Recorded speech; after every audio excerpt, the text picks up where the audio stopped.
Hello friends, welcome to Gyanshila education. तो ये video बहुत ही इंपॉर्टेंट है और ये उन बच्चों के लिए जो इस बार 2020 वाला टीयर 1 दे रहे हैं सीजीएल का और अगले साल 2021 वाला टीयर 1 देने वाले हैं।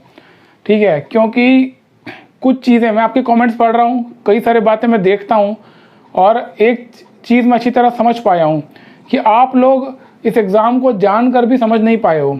अभी तक आपको ये क्लियर नहीं हुआ है कि एग्ज़ाम की तैयारी कैसे करनी है। डेली कमेंट्स आते हैं, डेली मेरे पास में सवाल आते हैं पूछने के लिए कि सर हमने इतना क्वेश्चन करे हैं, हमारा स्कोर इतना बन रहा है, क्या हमारे चांसेस हैं एग्ज़ाम में टीयर 2 में बैठने के, मतलब कि जो कट ऑफ आएगा उस कट ऑफ को क्लियर करने के लिए कितने चांसेस हमारे हैं। सर आप पता है व्यक्ति तो सही है, जिससे आप सवाल पूछ रहे हो ना वो व्यक्ति सही है, आपका सवाल गलत है। ठीक है, आप सवाल ही गलत कर रहे हो। मैं शुरू से, मैं जितने लोग मुझे जानते हैं सालों साल से, वो जानते हैं कि मैंने हमेशा से एम्फसाइज़ किया है सेल्फ स्टडी के ऊपर। मैं हमेशा से आपको कहता आया हूँ कि ये एग्ज़ाम जो है ये कहीं से भी आपको ये आपसे रिक्वायर नहीं कर रहा, आपसे ये नहीं मांग रहा है कि आप सिलेबस ख़त्म कर लो, आपसे ये नहीं मांगा जा रहा है कि आप सिलेबस कंप्लीट करके बैठ जाओ और आप ये बता दो कि मैंने इतना इतना पढ़ लिया है तो मेरे इतने नंबर आ ही जाएंगे। कुछ बेसिक क्वालिटीज़ होती है एक स्टूडेंट के अंदर जो कि रिक्वायर्ड है इस एग्ज़ाम को क्लियर करने के लिए, इस एग्ज़ाम में टॉप करने के लिए। ठीक है, आपकी एस्पिरेशन तो डेफिनेटली टॉप 100 में आने की होगी ना, क्योंकि टॉप 100 में रैंक लगाने में एक फ़ायदा ये होता है कि आपके पास में चॉइसेस बढ़ जाती है, आपके पास में ऑप्शंस बढ़ जाते हैं। अगर आपकी रैंक बहुत अच्छी है तो आपके पास में दो ऑप्शन होते हैं जो कि आप अपने आप को प्रिविलेज बनाते हैं। पहला ऑप्शन तो ये है कि आप ये चूज़ कर सकते हो कि आपको कौन सी पोस्ट चाहिए, मतलब कि टोटल 34 पोस्ट है एसएससी सीजीएल में, उसमें से आप ये खुद चुन सकते हो कि आपको कौन सी पोस्ट चाहिए। और दूसरा कि आपको कहाँ पर पोस्टिंग चाहिए पूरे भारत में। जैसा कि आपको पता है कि SSC CGL all India posting होती है, तो आप ये डिसाइड कर पाओगे कि आपको पोस्टिंग कहाँ पर चाहिए।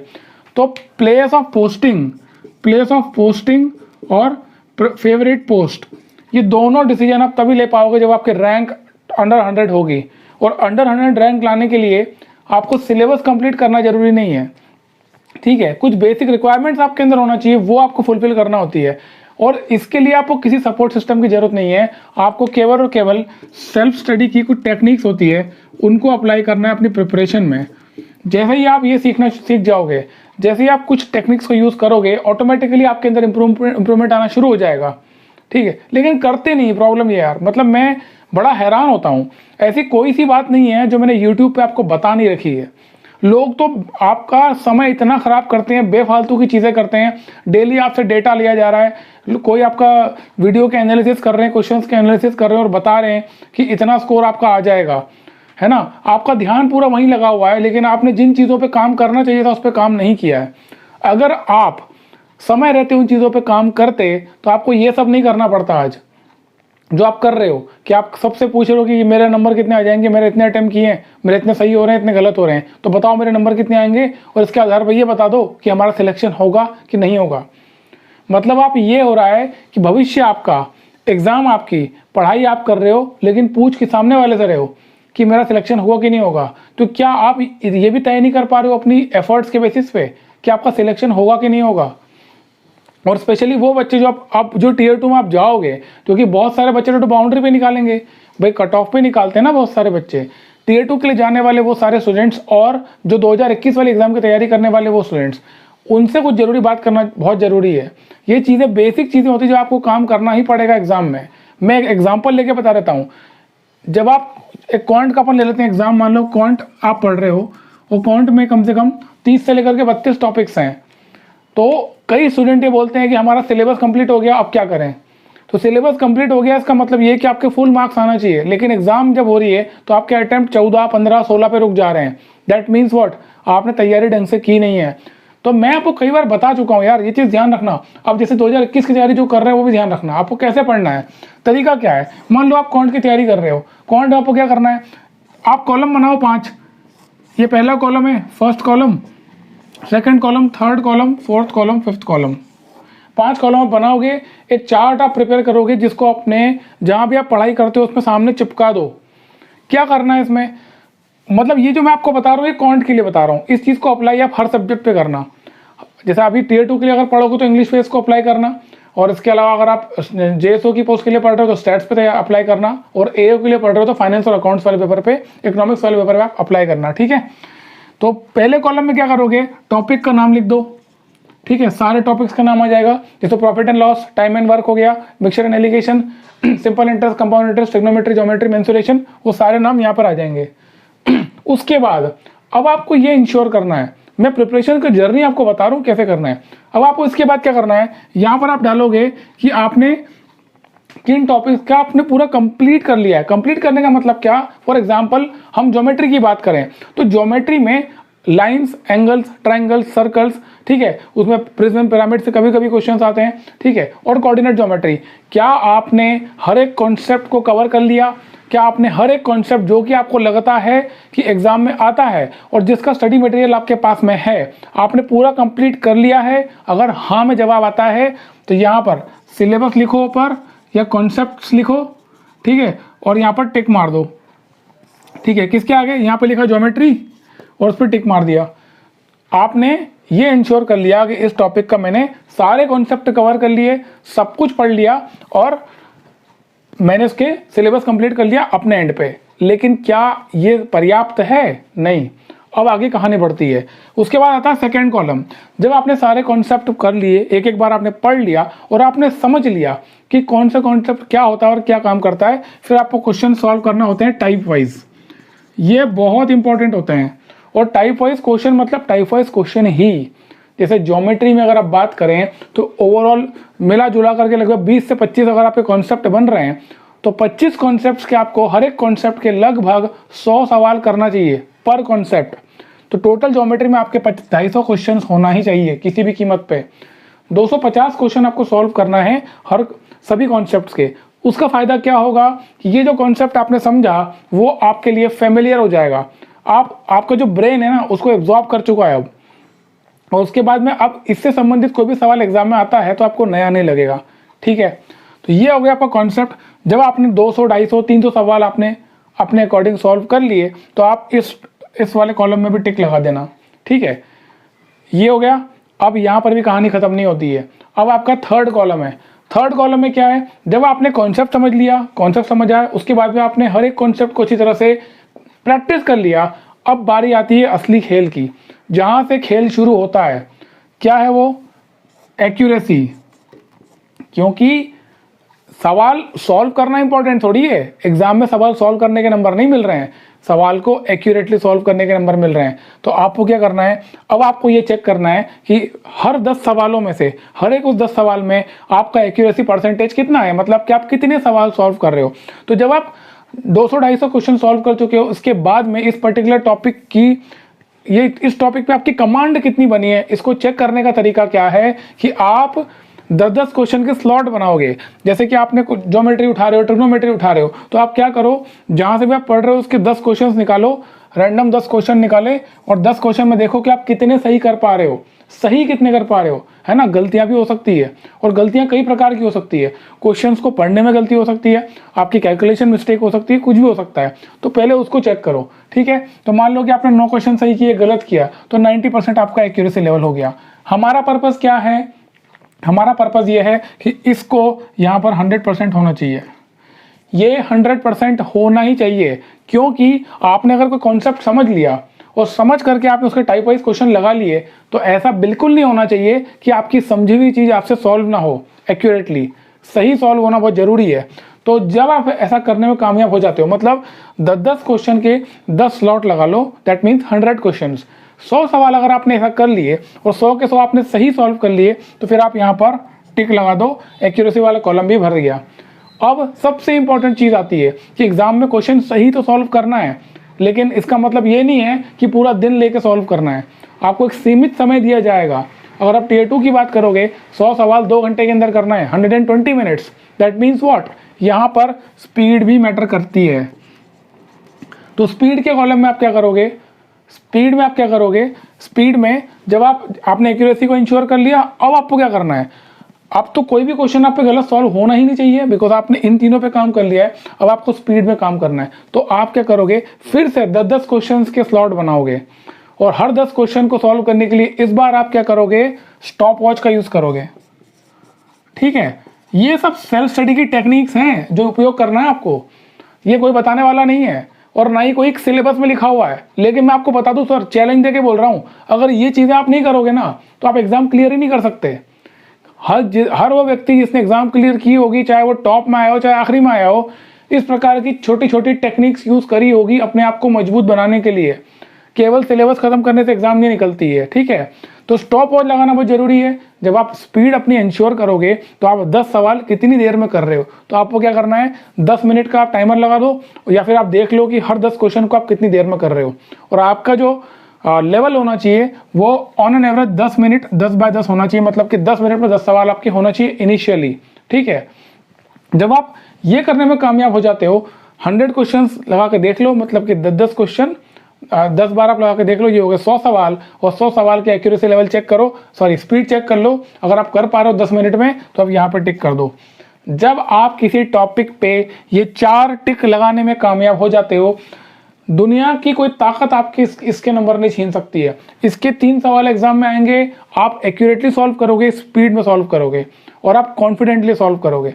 और जैसा ये टॉपिक का मैंने नाम लिखा है ज्योमेट्री, वैसे ही ट्रिग्नोमेट्री, वैसे ही मेंसुरेशन, वैसे ही अलजेब्रा, वैसे ही time and work, mixture and alligation, time and distance, simple interest, compound interest, profit and loss, average, percentage, जो भी है, जितने भी आ रहे हैं सबकी एक सूची बनाइए, एक लिस्ट।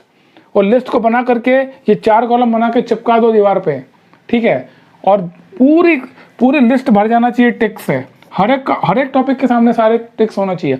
जब ये सब तुम टिक लगा लोगे ना, उस दिन मैं तुमको चैलेंज देके बोल रहा हूँ, तुमको किसी से पूछने की जरूरत नहीं पड़ेगी कि मैं कैसे इंप्रूव करूँ। फिर तुम बताने की हालत में आ जाओगे, फिर तुम लोगों को सलाह दोगे कि कैसे पढ़ना है। ये सबसे इंपॉर्टेंट काम होता है और ये काम हर सब्जेक्ट में करना है। यही आपको इंग्लिश में भी करना है, ठीक है। लेकिन करता कोई नहीं है, फिर बाद में हम डिपेंडेंट है लोगों के ऊपर, हम लोगों से बोल रहे हैं कि हमें बता दो कि हमारे कितने नंबर आ रहे हैं। तो जब आप डिसीजन दूसरों से ले रहे हो, आपको खुद ही को नहीं पता, आपका कॉन्फिडेंस नहीं है कि आपको नंबर कितने आ रहे हैं, तो दूसरा आपको क्या बता पाएगा। वो तक एनालिसिस होना, ये सब अनुमान लगाना, ये कोई मतलब का नहीं है। देखो, आपकी तैयारी ऐसी होना चाहिए कि आप डिसीजन ले रहे हो कि आपको कितने नंबर आ रहे हैं एग्जाम में, उसको बोलते हैं प्रिपरेशन, उसको बोलते हैं तैयारी। कि आप बता रहे हो कि मेरे इतने नंबर आएंगे, एक नंबर कोई काट नहीं सकता है। आपको एसएससी देता है ना, अभी CHSL का आपका नोटिस आया, रिप्रेजेंटेशन का ऑप्शन दिया जा रहा है आपको, तो आपको चैलेंज करने का मौका दिया जा रहा है। अगर आपको लगता है कि मेरा आंसर सही है, आप चैलेंज करो। तो ये एक्यूरेसी लेवल, इस लेवल की प्रिपरेशन जब कोई करता है ना, तो कोई एक नंबर आपका काट नहीं पाता है। बट होता क्या है ना, ये इसलिए बच्चे नहीं कर पाते हैं क्योंकि इसमें चाहिए थोड़ा सा डिसिप्लिन, बहुत ज़्यादा नहीं है। देखो, शुरू के कुछ दिन में आपको दिक्कत आने वाली है, 5-6 दिन आपको तकलीफ आएगी, क्योंकि ये चार्ट बनाओगे, एक टॉपिक का पहले नाम लिखोगे, फिर ऐसा चार्ट प्रिपेयर करोगे अपने हाथ से, फिर दीवार पर चिपकाओगे। बट इसका एक बहुत बड़ा बेनिफिट बताऊं, जहाँ पढ़ाई करते हो और आपके टेबल के सामने चार्ट लगा हुआ है, अगर ये चार्ट खाली पड़ा हुआ है ना, तो आपको ये बार बार याद दिलाएगा, कि आपकी जो पढ़ाई है वो अधूरी है, और कितनी अधूरी ये भी बता देगा। मान लो इसमें आपने 30 टॉपिक्स हैं और ये आधा भरा हुआ है, आधा खाली, दैट मीन्स आपको देखते ही पता चलेगा कि 50% प्रिपरेशन ही हुई है, 50% अभी जंग बाकी है, ठीक है। और वो कहावत है ना कि आप युद्ध के मैदान में अगर आपको खून अपना कम बहाना है तो अपनी प्रैक्टिस में पसीना बहाना सीख लो। तो जितना ज़्यादा अपना पसीना बहाता है प्रैक्टिस में, उतना ही कम खून निकलेगा युद्ध में। तो प्रैक्टिस में ही अपने आप को इवैल्यूएट कर लेना, प्रैक्टिस में ही आप जीत जाना, प्रैक्टिस में ही अपने आप को ये बता देना कि हम जीत रहे हैं, हम एग्ज़ाम को इतने नंबर से क्लियर कर रहे हैं। और ये पॉसिबल होता है यार, ये UPSC नहीं है। इस एग्ज़ाम को मैं बहुत अच्छी तरह जानता हूँ, मेरे को SSC के बारे में बहुत कुछ पता है, ठीक है। हो सकता है मेरी इंग्लिश पे इतनी अच्छी कमांड ना हो, क्वांट पे ना हो, सब्जेक्ट्स पे शायद ना हो, लेकिन वो रिक्वायरमेंट है ही नहीं। रिक्वायरमेंट है आपको एग्जाम के बारे में कितना पता है। ये एग्जाम सब्जेक्टिव एग्जाम थोड़ी है, ये एग्जाम ऐसी थोड़ी है कि आप क्या करके आ रहे हो, आप कितने भी अच्छा लिख दो लेकिन आपको कम नंबर मिलेंगे, ऐसा नहीं हो रहा है सर। यहाँ पर जो आप करोगे, आप सही करोगे तो सही होगा, गलत करोगे तो गलत होगा, सिंपल सी बात है। और इतनी अच्छी एग्जाम, इतनी अच्छी अपॉर्चुनिटी, उसके बाद भी अगर हम तैयारी नहीं कर पा रहे ना, तो हमारा ही फेलियर है। हमको कोई राइट नहीं बनता किसी को दोष देने का, हमको कोई हक नहीं है किसी SSC को, किसी टीचर को या किसी को भी दोष देने का, क्योंकि ऐसी एग्जाम तो शायद ही इंडिया में कोई होगी यार। इतनी सर्टन एग्जाम है, इतनी क्लियर कट चीज़ें हैं सामने। एग्जाम का जो पैटर्न होता है वो बिल्कुल प्रीवियस ईयर बेस्ड आता है। ये जो चल रहा है, एक्सपेक्टेड क्वेश्चंस करवाए जा रहे हैं हर अभी तो अच्छा हुआ SSC ने उस पर रिस्ट्रिक्शन लगा दिया, डेली वो करवाए जा रहे हैं, वो नहीं भी देखोगे तो क्या फ़र्क पड़ रहा है, उसको मत देखो, क्योंकि एग्ज़ाम के पैटर्न के बेसिस पे ही क्वेश्चन आ रहे हैं।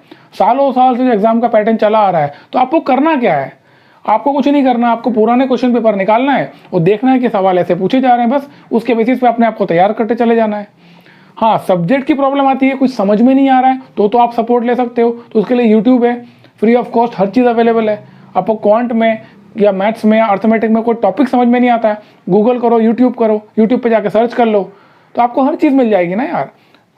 लेकिन सबसे पावरफुल चीज़ है ये, कोई भी नहीं बोल सकता, कोई कितना भी जोर लगा ले, कुछ भी बोल दे, लेकिन इसको कोई डिनाई नहीं कर सकता। सेल्फ स्टडी के बिना प्रिपरेशन तैयार आप कोई भी एग्जाम क्रैक नहीं कर सकते, एसएससी छोड़ दो। लेकिन इस एग्जाम की ब्यूटी यही है कि ये इतनी इंपॉर्टेंट एग्जाम होकर के भी ये देखा जाए तो बहुत ही आसान है, इसको क्रैक करना इतना मुश्किल नहीं है। ये जो हवा है ना, उस हवे की वजह से आपको डर लग रहा है, वो जो वातावरण बना दिया गया अनावश्यक रूप से, वो उसकी वजह से अपने आप को डिमोरलाइज करते हो। जबकि मैं कई सारे वीडियोस बनाता रहता हूँ, मैं और बनाऊंगा, मैं आपको हमेशा हेल्प करता रहूँगा, ये मेरी ड्यूटी है, मैं इसको निभाता रहूँगा हमेशा। सेल्फ स्टडी करने के लिए क्या क्या आपको करना चाहिए, किन चीज़ों का आपको ध्यान रखना है, किन चीज़ों से आपको बचना है, वो काम मैं हमेशा करता रहूँगा। पर एक फ़र्ज आपका भी बनता है कि जो चीज़ें आपको बताई जा रही है, ये सब चीज़ें सर ये रातों रात क्रिएट नहीं होती है, इसके बारे में सोचना पड़ता है। ये चीज़ें खुद पर भी अप्लाई कहीं ना कहीं की थी थोड़ी थोड़ी, ठीक है, फिर चीज़ें क्रिएट होती है, इस पर विचार होता है, उसके बाद में मैं आपको बताता हूँ कि नहीं ये सब चीज़ें करेंगे तो हम एक मुकाम तक पहुंचेंगे। और सबसे बड़ी बात है हमारी, हम एनालिसिस को हम ट्रैक कर पाएंगे। आप ट्रैक कर पा रहे हो अपने आप को, ये सबसे बड़ी ताकत होती है कि आप कहाँ स्टैंड कर रहे हो आज, तभी तो अपने आप को आप इंप्रूव कर पाओगे ना। आपको कैसे मालूम पड़ेगा कि कौन से एरिया में आपको इंप्रूव करना है, ठीक है। तो ये सबसे अच्छा तरीका है। टीयर 2 की जो तैयारी कर रहे हैं वो ज़रूर इसको अप्लाई करना है यार। अभी आप खुद देखोगे क्वांट इंग्लिश में आपका इंप्रूवमेंट। और सबसे इंपॉर्टेंट पता है क्या होता है, टाइम यहाँ पर लिमिटेड होता है, तो आपको हर एक मिनट का ऑप्टिमम यूटिलाइजेशन आना चाहिए, आपको उसका इफेक्टिव यूटिलाइजेशन आना चाहिए। और उसका तरीका क्या है कि आपको अच्छी तरह पता हो कि आपको क्या करना है, और ज़्यादा अच्छी तरह पता हो कि क्या नहीं करना है। और क्या करना है क्या नहीं करना है वो आपके इवेल्यूशन से आता है, इसी को तो इवेल्यूशन कहते हैं, ठीक है। तो उम्मीद करता हूँ मेरी, एक्चुअली मैं बहुत सारे आपके कमेंट्स पढ़ रहा था, बहुत सारी बातें आपकी पढ़ता था, अभी कमेंट्स पढ़ता हूँ, मैसेज आते हैं और इतने सारे बच्चों के फ़ोन आते हैं जो मतलब एग्ज़ाम दे देते हैं, फिर बताते हैं कि सर हमारा तो हो गया, हमारा कल्याण हो चुका है, इस क्वेश्चन अटेम्प्ट ही नहीं कर पाए, ये हुआ वो हुआ, और हताश और निराश हो रहे हैं। तो क्यों हो रहे हो हताश और निराश? आपको ज़रूरत ही, आपको हक ही नहीं बनता। आपने पूरा एफर्ट लगाया क्या? आपने नहीं लगाया एफर्ट, आपकी तैयारी नहीं है। क्वेश्चन पढ़ के आप समझ ही नहीं पा रहे हो एग्जाम में, समझने में क्वेश्चन आपको इतना समय लग रहा है तो सॉल्व क्या करोगे? एग्जाम में क्वेश्चन पढ़ के समझने का टाइम नहीं होता है, ठीक है ना। प्रैक्टिस इतनी अच्छी होना चाहिए कि क्वेश्चन पढ़ते ही आंसर क्लिक होना चाहिए दिमाग में। तो अपनी कमियों पे ध्यान दे दो। एग्जाम जो हुआ वो हो गया है, जिसका होने वाला उनके लिए भी ये कहूँगा कि अपनी वीकनेस पे काम करो, ठीक है, और उसको स्ट्रेंथ में कन्वर्ट करो और माइक्रो लेवल पे काम करो। छोटे छोटे टॉपिक्स, छोटी छोटी वो चीज़ें जहाँ पर आपके एक नंबर कट रहा है, दो नंबर कट रहे हैं, उस पर ध्यान दो और उसको कन्वर्ट करो। आप खुद देखोगे अपने अंदर, आपके अंदर एक ग्रेजुअल इंप्रूवमेंट आ रहा है और आपका स्कोर धीरे धीरे बढ़ना शुरू हो जाएगा, ठीक है। और इसके अलावा कोशिश करूंगा सेल्फ स्टडी से लेकर के और भी कई सारी ऐसे टिप्स एंड टेक्निक्स हैं, जो ट्रिक्स हैं जो आप अप्लाई कर सकते हो अपने ऊपर और अपने स्कोर को बढ़ा सकते हो, वो मैं बताता रहूँगा आपको, ठीक है। मैं उम्मीद करता हूँ ये वीडियो आपको हेल्पफुल लगा होगा। इस वीडियो को लाइक कर दो, चैनल को सब्सक्राइब करके बेल आइकन दबा देना। एसएससी की कोई भी इंपॉर्टेंट अपडेट होगी तो मैं आपको वीडियो बनाकर तुरंत बता देता हूँ। इस वीडियो में तक इतना ही था। Thank you so much. जय हिंद।